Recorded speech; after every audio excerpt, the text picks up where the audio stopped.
आप सभी को मेरा नमस्कार। दोस्तों, आज हम लोग एक ऐसा टॉपिक पढ़ेंगे जिससे बच्चे बहुत कतराते हैं। ये मैथमेटिक्स का पार्ट है जो कि सभी टीचिंग एग्ज़ाम्स में, चाहे वो सीटेट हो, यूपी टेट हो, केवीएस हो, एनवीएस हो, कोई भी एग्ज़ाम हो, उसमें बहुत ज़्यादा इससे क्वेश्चन पूछा जाता है। और सीटेट में तो 50% क्वेश्चन इससे रहते ही हैं। जैसे 30 क्वेश्चन का एक सेक्शन है मैथ का, तो 15 क्वेश्चन पेडागोजी से रिलेटेड और 15 क्वेश्चन आपका कंटेंट से रिलेटेड। तो आज का जो हमारा टॉपिक है पेडागोजी ऑफ मैथमेटिक्स, यानी गणित का शिक्षा शास्त्र। और उसमें जो हम लोग आज सब टॉपिक्स पढ़ेंगे वो है गणित की प्रकृति, नेचर ऑफ मैथमेटिक्स क्या है। तो स्टार्ट करते हैं। तो सबसे पहले कुछ डेफिनेशंस देख लेते हैं कि कुछ गणितज्ञ हुए हैं, उनके अनुसार मैथमेटिक्स का मतलब है क्या। देखिए, जैसे मार्शल एच स्टोन कहते हैं कि गणित ऐसी अमूर्त व्यवस्था का अध्ययन है जो कि अमूर्त तत्वों से मिलकर बना है। इन तत्वों को मूर्त रूप में परिभाषित किया गया है। यानी इनकी डेफिनेशन का सिंपल सा मतलब ये है कि मैथमेटिक्स क्या है। Mathematics is the combination of abstract elements. Abstract का मतलब अमूर्त, मतलब जो हमें दिखाई नहीं देता है। जब उस अमूर्त को हम मूर्त में कन्वर्ट कर लेते हैं तो यही हमारा क्या कहलाता है, गणित। तो ये है मार्शल एच स्टोन के अनुसार। अब देखिए, बर्ट्रैंड रसल ने क्या कहा है कि गणित एक ऐसा विषय है जिसमें हम यह भी नहीं जानते कि हम किसके बारे में बात कर रहे हैं, और न ही यह जान पाते हैं कि हम जो कह रहे हैं वह सत्य है। देखिए, मैथमेटिक्स का एक नेचर और क्या है कि हम जिस बात पर दावा ठोकते हैं उसकी सत्यता जब तक हम जांच नहीं लेते हैं तब तक हम ये नहीं कह सकते कि वो कॉन्सेप्ट सत्य है। यानी कि इसकी वैलिडिटी जब तक प्रूव नहीं कर लेते हैं तब तक हम किसी भी कॉन्सेप्ट को, किसी भी मैटर को हम लोग सत्य नहीं कह सकते। यानी कि ये क्या है, ये प्रूविंग है। एक्सियोम्स जो हम बनाते हैं, जो हाइपोथेसिस बनाते हैं, उसके आधार पर हम लोग सत्य को क्या करते हैं, सिद्ध करते हैं। अब देखिए, जैसे गैलीलियो ने क्या कहा है कि गणित वह भाषा है जिसमें परमेश्वर ने संपूर्ण जगत या ब्रह्मांड को लिख दिया है। बहुत अच्छी डेफिनेशन है इनकी। गणित वह भाषा है जिसमें परमेश्वर ने संपूर्ण जगत को ब्रह्मांड को लिख दिया है। अब देखिए, लॉक क्या कहते हैं, जॉन लॉक ये कहते हैं गणित वह मार्ग है जिसके द्वारा बच्चों के मन या मस्तिष्क में तर्क करने की आदत स्थापित होती है। यानी लॉक क्या कहते हैं कि mathematics is the gateway by which childrens starts thinking logically. यानी कि बच्चों में लॉजिकल थिंकिंग, तार्किक सोच विकसित करने का श्रेय किसको जाता है, मैथमेटिक्स को जाता है।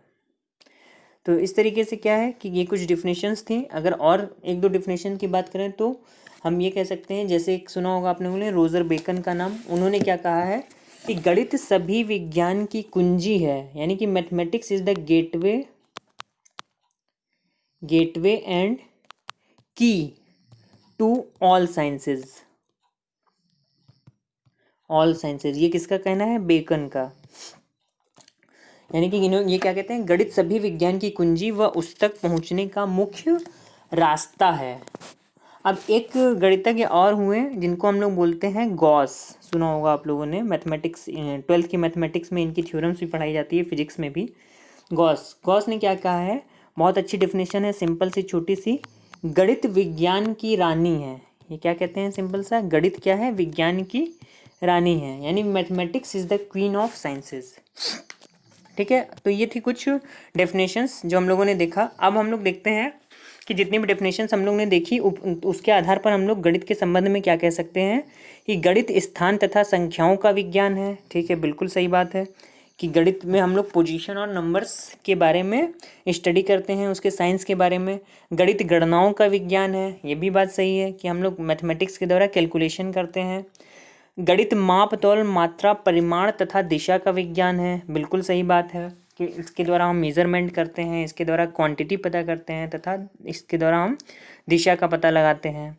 और क्या है, गणित विज्ञान की क्रमबद्ध, संगठित तथा यथार्थ शाखा है। बिल्कुल, मैथमेटिक्स में जैसे हम कोई भी प्रूविंग करते हैं तो एक सिस्टमेटिक प्रूविंग करते हैं।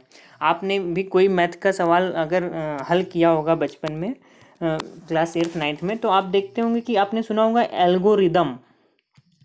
तो हम लोग एल्गोरिदम के अकॉर्डिंग स्टेप बाय स्टेप किसी भी क्वेश्चंस को मैथमेटिक्स में सॉल्व करते हैं। इसी को क्या कहा जाता है, सिस्टमैटिक, क्रमबद्ध। तो यही चीज़ लिखी है कि गणित विज्ञान की क्रमबद्ध, ऑर्गेनाइज्ड और यथार्थ, रियलाइज्ड शाखा है। इसमें मात्रात्मक तथ्यों और संबंधों का अध्ययन किया जाता है। यानी कि गणित के द्वारा हम लोग क्वांटिटेटिव फैक्ट्स एंड रिलेशंस को स्टडी करते हैं। नाउ आगे देखिए क्या है।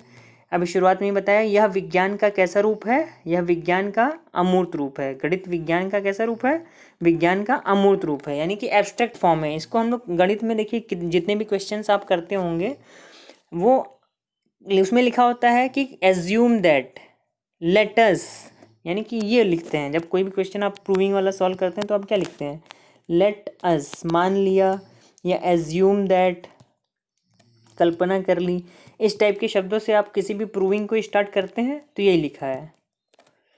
तो क्या है कि यह विज्ञान का अमूर्त रूप है, एब्स्ट्रैक्ट फॉर्म है, यह तार्किक विचारों का विज्ञान है। यानी कि शुरुआत में बताया था एक डेफिनेशन में कि यह लॉजिकल थिंकिंग पर बेस्ड है। गणित के अध्ययन से मस्तिष्क में तर्क करने की आदत स्थापित होती है, वही लॉजिकल थिंकिंग डेवलप होती है। यह आगमनात्मक तथा प्रायोगिक विज्ञान है। आगमनात्मक विधि का मतलब क्या है, जब हम लोग बच्चों को खूब ढेर सारे एग्जाम्पल्स बताते हैं, खूब ढेर सारे एक्सपेरिमेंट करवाते हैं, उसके बाद हम लोग किसी रूल की तरफ बच्चों को ले जाते हैं, तो यही कहा गया है कि यह आगमनात्मक तथा प्रायोगिक विज्ञान है। अब अगला देखिए क्या है, गणित वह विज्ञान है जिसमें आवश्यक निष्कर्ष निकाले जाते हैं। यानी कि गणित के द्वारा ही हम किसी भी कॉन्क्लूजन पर, निष्कर्ष पर पहुंचते हैं। अब आगे देखिए क्या है, गणित की प्रकृति क्या है। तो गणित की प्रकृति क्या है, अगर हम गणित की प्रकृति की बात करें तो क्या है, देखिए क्या लिखा है, प्रत्येक विषय को पढ़ाने के कुछ उद्देश्य तथा उसकी संरचना होती है जिसके आधार पर उस विषय की प्रकृति निश्चित होती है। ठीक, यानी गणित विषय की संरचना अन्य विद्यालयी विषयों की अपेक्षा अधिक मजबूत तथा शक्तिशाली है, जिसके कारण गणित अन्य विषयों की तुलना में अधिक स्थायी तथा महत्वपूर्ण है। देखिए मैथमेटिक्स क्या है, मैथमेटिक्स अधिक स्थायी तथा महत्वपूर्ण क्यों है। अब आप ही सोचिए कि जब आप पैदा हुए थे, यानी कि आपके जन्म से ही गणित आपके साथ जुड़ जाती है बाय बर्थ, या ये यूँ कह लीजिए कि आपका बर्थ नहीं भी हुआ होता है, कॉन्सेप्शन पीरियड से, यानी गर्भाधान से ही मैथमेटिक्स आपके साथ जुड़ जाता है। कहने का मतलब ये है कि जब कोई बालक माँ के गर्भ में होता है तभी से उसके सारे टेस्ट स्टार्ट हो जाते हैं, हॉस्पिटल में डॉक्टर की केयरिंग स्टार्ट हो जाती है, डॉक्टर को दिखाने लगती है वो महिला। तो वो क्यों ऐसा करती है कि जो गर्भ में जो बालक पल रहा है उसका वेट सही है या नहीं है, उसकी ग्रोथ सही हो रही है या नहीं हो रही है, समय के अकॉर्डिंग कितने दिन का है, इतने दिन का बच्चा इतने किलो का होना चाहिए, इतने पाउंड का होना चाहिए, इतने दिन की बच्चे की आंखें डेवलप हो जानी चाहिए, इतना ज़्यादा इतना ये डेवलप हो जाना चाहिए। यानी कि हम हर एक डेवलपमेंट को, ग्रोथ को क्वांटिटेटिव फॉर्म में एक्सप्रेस करने लगते हैं। यानी कि आप सोचिए, आप पैदा नहीं हुए लेकिन कि गणित आपके साथ गर्भाधान पीरियड से ही जुड़ गया है। उसके बाद बच्चा जब पैदा होता है, इस दुनिया में आता है, तब तुरंत उसका जांच होता है, एक अपगार स्केल होता है, वो उसके ऊपर लागू किया जाता है कि बच्चे की हाइट क्या है, कलर क्या है, कितने पाउंड का है। तो हर एक को आप कोई ना कोई किसी न किसी क्वांटिटी में मैथमेटिक्स टर्म में एक्सप्रेस करते हैं। तो यही कहा गया है कि गणित क्या है, आपके जन्म से ही जुड़ जाता है और इसीलिए यह सभी विषयों में अधिक मजबूत तथा शक्तिशाली है। अब देखिए आगे क्या है कि गणित के अंदर क्या क्षमता है। गणित के अंदर देखिए लिखा है ना कि किसी विषय की संरचना जैसे जैसे कमजोर होती है, उस विषय की सत्यता, मान्यता तथा पूर्व कथन की क्षमता भी उसी क्रम में घटती जाती है। लेकिन गणित के साथ ऐसा नहीं है, गणित की क्षमता बढ़ती जाती है। अब क्या है कि गणित विषय की अपनी एक अलग प्रकृति है, जिसके आधार पर हम इसकी तुलना किसी अन्य विषय से कर सकते हैं। अब देखिए क्या है, जैसे गणित की प्रकृति को निम्न बिंदुओं द्वारा भली भांति समझा जा सकता है। देखिए लिखा है गणित की प्रकृति को निम्न बिंदुओं द्वारा भली भांति समझा जा सकता है। अब क्या क्या नेचर है इससे पता चल जाएगा, इसको ध्यान से देखिएगा। देखिए पहला पॉइंट है गणित में संख्याएं, स्थान, दिशा तथा मापन या मापतौल का ज्ञान प्राप्त किया जाता है। ये तो आप सभी को पता है कि मैथमेटिक्स का यूज़ हम लोग किन किन चीज़ों के लिए करते हैं, नंबर्स के लिए। नंबर्स क्यों ज़रूरी हैं, कहीं भी ख़रीदारी करने के लिए, इस सोसाइटी में कहीं पर भी जाने के लिए, किसी स्थान के लिए, किसी दिशा के लिए, किसी मेज़रमेंट के लिए हमें क्या है, मैथमेटिक्स बहुत ही ज़रूरी है। मेज़रमेंट कब, जैसे मान लीजिए आप कोई ख़रीदारी करने गए, शॉपिंग करने गए घर के सामान की, खाने पीने की, तो 1 किलो आपने आटा लिया, 1 किलो दाल लिया, 1 लीटर तेल लिया, 2 लीटर कुछ और लिया। इस तरीके से क्या है कि ये मेज़रमेंट है। आपने गणित पढ़ा, आपको मेज़रमेंट पता हुआ, तभी तो आप मार्केटिंग कर पा रहे हैं किसी स्थान पर। यानी कि जैसे यहाँ से 4 बाग 6 किलोमीटर है, तो ये कैसे पता चले, ये जो 6 नंबर है ये आपको शो कर रहा है कि ये जो 6 है ये आपकी मैथमेटिक्स को शो कर रहा है। ये जो 1 लीटर ऑयल है ये आपकी मैथमेटिक्स को शो कर रहा है। तो इस तरीके से क्या है कि मैग्नीट्यूड तथा मापन या मापतौल का ज्ञान प्राप्त किया जाता है। अब देखिए आगे क्या लिखा है, गणित की अपनी भाषा है। बिल्कुल सही बात है, गणित का अपना एक अलग लैंग्वेज है। भाषा का तात्पर्य गणितीय पद। अब देखिए यहाँ गणित की अपनी भाषा का तात्पर्य क्या है कि कुछ मैथमेटिकल टर्म्स होते हैं, कुछ मैथमेटिकल कॉन्सेप्ट्स होते हैं, फार्मूले होते हैं, थ्योरीज एंड प्रिंसिपल्स होते हैं तथा संकेत होते हैं जो कि विशेष प्रकार के होते हैं, जो कि गणित की भाषा को जन्म देते हैं। अब देखिए इसका मतलब क्या हुआ कि गणित की अपनी भाषा का मतलब क्या है कि जैसे मान लीजिए कोई एक सिंपल सा फार्मूला लेते हैं a+b का होल स्क्वायर, तो ये है a² + b² + 2ab।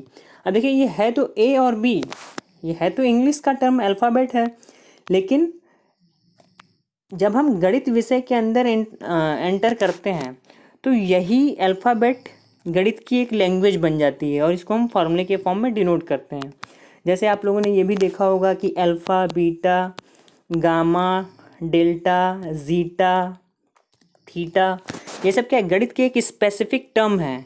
ये और किसी सब्जेक्ट में, हिंदी इंग्लिश के सब्जेक्ट में आपको देखने को नहीं मिलेंगे, ये केवल साइंस के सब्जेक्ट में मिलेंगे। तो ये गणित की अपनी एक भाषा है, एक अपना सिंबल है, साइन है। तो यही चीज़ लिखी है, थ्योरीज हैं, प्रिंसिपल्स हैं, ये सारी चीज़ें। और देखिए क्या है अगला, गणित के ज्ञान का आधार हमारी ज्ञानेंद्रियाँ हैं। बिल्कुल सही बात, अगर हमारे सेंस ऑर्गन्स सही नहीं होंगे तो क्या हम गणित का ज्ञान ग्रास्प कर पाएंगे, थोड़ा सा असंभव है, जटिल है।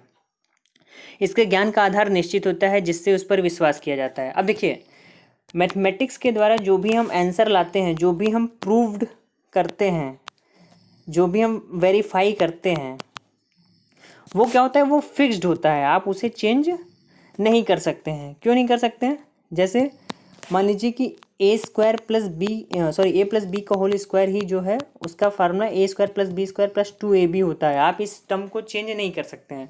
हाँ आप इसको दूसरे तरीके से ज़रूर लिख सकते हैं, लेकिन आप इसको चेंज नहीं कर सकते हैं, ये फिक्स्ड फार्मूला है। इसी तरीके से 2 × 2 आंसर हमेशा 4 ही आएगा। 4 की जगह ना तो 6 आ सकता है, ना 8 आ सकता है, ना 0 आ सकता है। तो ये आंसर क्या है, गणित के द्वारा जो भी हम आंसर पाते हैं वो क्या होते हैं, फिक्स्ड होते हैं, निश्चित होते हैं।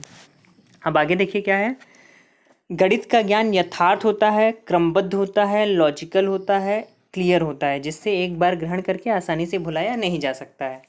देखिए बिल्कुल सही बात लिखी है, इन सारी चीज़ों को अभी शुरुआत में ही पढ़ा था कि मैथमेटिक्स क्या है, एक लॉजिकली प्रूव्ड होता है और इसे झुठलाया आसानी से नहीं जा सकता है। क्यों, क्योंकि जो भी इससे प्रूविंग आती है वो यूनिवर्सल होता है, यानी सार्वभौमिक होता है। अब देखिए जो practice makes a man perfect, यानी कि आप जितनी अच्छी प्रैक्टिस करेंगे गणित में आप उतनी ही अच्छा परफेक्ट होंगे। अब अगला देखिए कि गणित में अमूर्त प्रत्ययों को मूर्त रूप में परिवर्तित किया जाता है, साथ ही उनकी व्याख्या भी की जाती है। शुरुआत में इस बात को डिस्कस किया था कि मैथमेटिक्स के जो कॉन्सेप्ट होते हैं वो अदृश्य होते हैं, यानी कि अमूर्त रूप में होते हैं, एब्स्ट्रैक्ट फॉर्म में होते हैं। इन्हें हम लोग मूर्त रूप में, कॉन्क्रीट फॉर्म में कन्वर्ट करते हैं।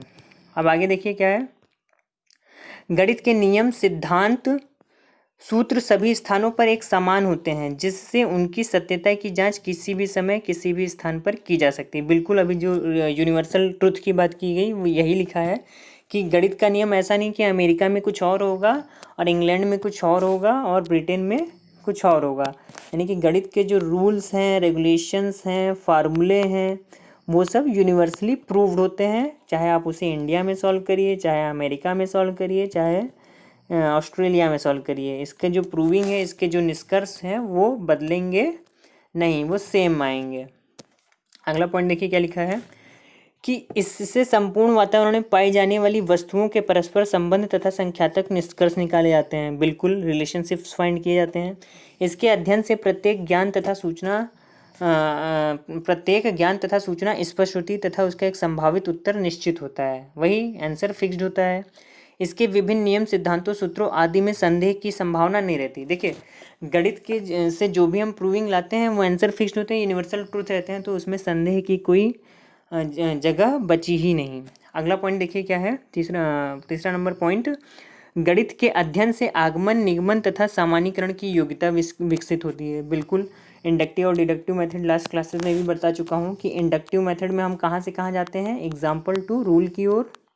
बच्चों को ढेर सारे एग्जाम्पल बताए जाते हैं, फिर नियम बताया जाता है। डिडक्टिव मेथड में कहाँ जाते हैं हम लोग, रूल टू एग्जाम्पल्स की ओर। तो इस तरीके से क्या है कि ये इंडक्टिव डिडक्टिव मेथड का गणित में बहुत ही ज़्यादा यूज़ होता है और उसी के द्वारा हम लोग सामान्यीकरण करते हैं और बच्चों में सामान्यीकरण की योग्यता का विकास करते हैं।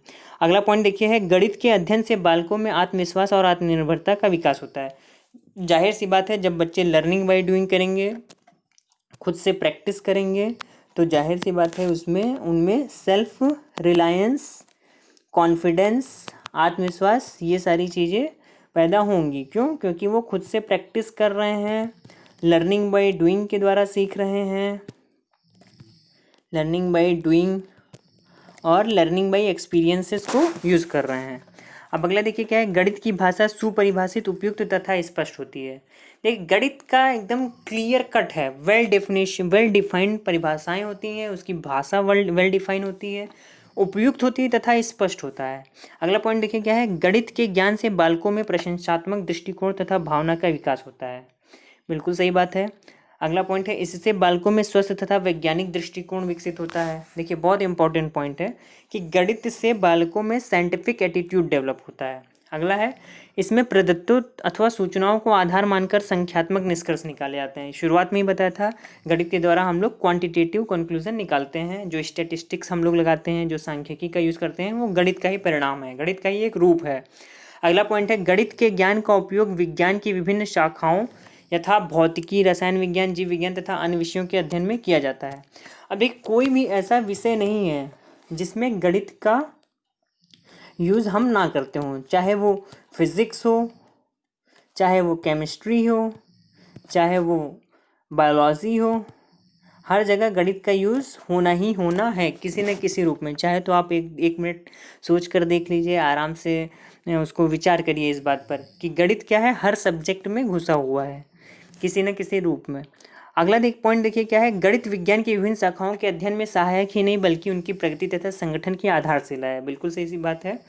अब हम अगर बात करें इन सारे पॉइंट्स को लेकर, तो क्या है, गणित की प्रकृति हम क्या समझ सकते हैं और इसका निष्कर्ष निकाल सकते हैं। क्या निकाल सकते हैं कि वास्तव में गणित की संरचना, जो कि उसकी प्रकृति की आधारशिला है, अन्य विषयों के अपेक्षा अधिक सुदृढ़ है, जिसके आधार पर विद्यालयी शिक्षा में गणित के ज्ञान की आवश्यकता दृष्टिगोचर होती है। रोजर बेकन ने भी क्या कहा है कि गणित सभी विज्ञानों का द्वार और कुंजी है। ठीक है, अब देखिए आगे क्या है, तार्किक सोच। देखिए, वही जो तार्किक सोच की बात कर रहे हैं, गणित की ही देन है कि बालक के अंदर जो है लॉजिकल थिंकिंग डेवलप हो पाती है। अब देखिए क्या है, गणित की प्रत्येक समस्या एक ऐसे क्रम से गुजरती है जो कि रचनात्मक एवं सृजनात्मकता के लिए आवश्यक है। देखिए, मैथमेटिक्स बच्चे को क्या बनाता है, मैथमेटिक्स बच्चे को कंस्ट्रक्टिव बनाता है, रचनात्मक बनाता है। मैथमेटिक्स बच्चे को क्रिएटिव बनाता है, सृजनात्मक बनाता है। ये मैथमेटिक्स की ये देन है। मैथमेटिक्स बच्चों को इनोवेटिव बनाता है, इनोवेटिव। तो इस तरीके से क्या है, यही लिखा है देखिए कि इस तरह छात्र क्या है कि कंस्ट्रक्टिव और क्रिएटिव बनता है और इस प्रकार बच्चे की संपूर्ण मानसिक शक्तियों का विकास गणित पढ़ने से सरलता से हो जाता है। यानी कि बालक के ओवरऑल मेंटल डेवलपमेंट के लिए भी गणित बहुत ही ज़रूरी है। अब क्या है, गणित के तार्किक मूल्य पर प्रकाश डालते हुए प्लेटो ने क्या कहा है, देखिए क्या लिखा है। गणित एक ऐसा विषय है जो मानसिक शक्तियों को प्रशिक्षित करने का अवसर प्रदान करता है। एक सुषुप्त आत्मा में चेतना एवं नवीन जागृति उत्पन्न करने का कौशल गणित ही प्रदान करता है।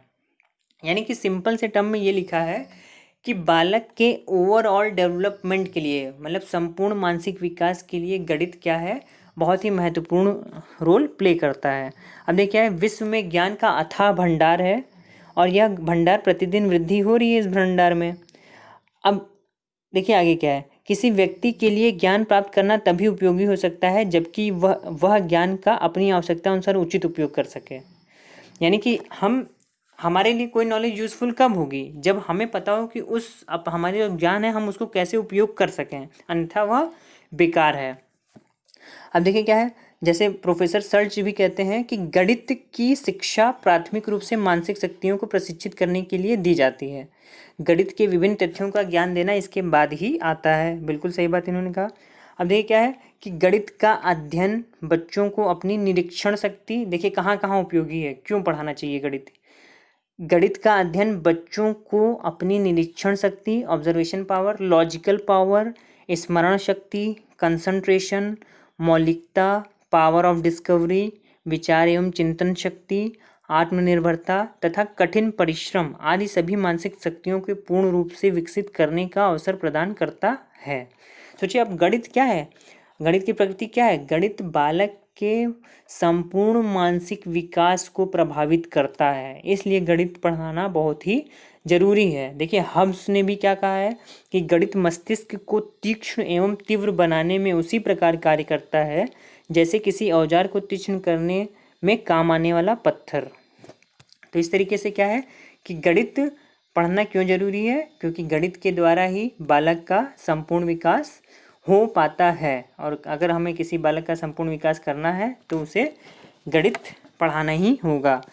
तो आशा करता हूँ आज की क्लास आपको समझ में आई होगी। अगर फिर भी कोई कन्फ्यूज़न है तो आप कमेंट के द्वारा पूछ सकते हैं।